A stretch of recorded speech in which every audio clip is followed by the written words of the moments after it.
Hi மக்களே, good morning. இன்றைக்கி காலையில் எழுந்திரிச்சோடனே எப்போதும் போல் கிச்சன் வேலையை ஸ்டார்ட் பண்ணியாச்சுங்க.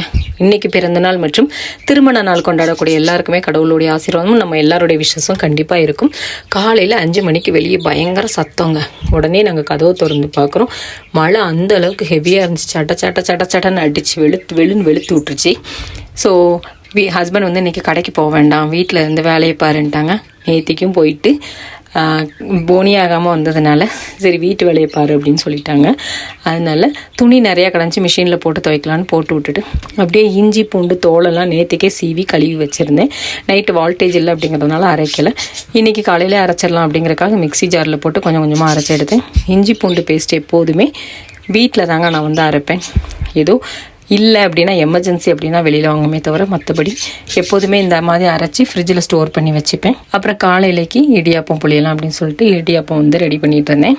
இன்றைக்கி வந்து ஸ்கூல் லீவு அப்படிங்கிறதுனால அவசரமாக சமைக்க வேண்டாம் அப்படிங்கிறதுனால கொஞ்சம் ஸ்லோவாகவே வேலையை வந்து ஸ்டார்ட் பண்ணேன்.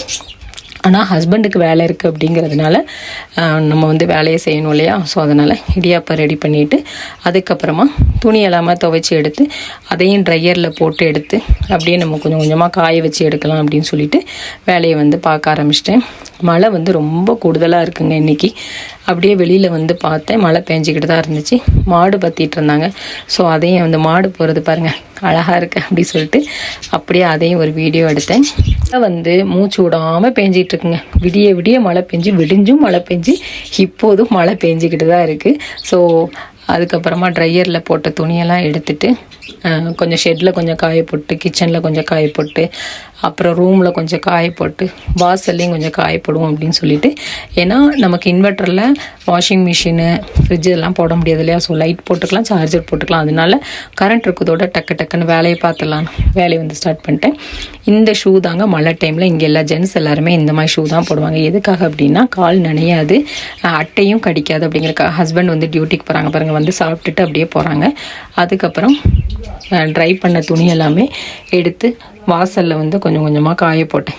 பைக்கில் கொஞ்சம் காய போட்டு, சேரில் கொஞ்சம் காய போட்டு, ரூமில் கதவில் கொஞ்சம் காய போட்டு, இந்த மாதிரி சிக்கிற இடத்துலலாம் துணியை வந்து எடுத்து காய போட்டுட்டேன். ஏன்னா நமக்கு வேறு ஆப்ஷன் இல்லை. ட்ரையரில் போட்டதே காயதுக்கு 3 நாள் ஆகும். ஸோ இந்த வீடியோ பிடிச்சிருந்தா மறக்காமல் லைக் அண்ட் ஷேர் பண்ணுங்கள். Have a nice day.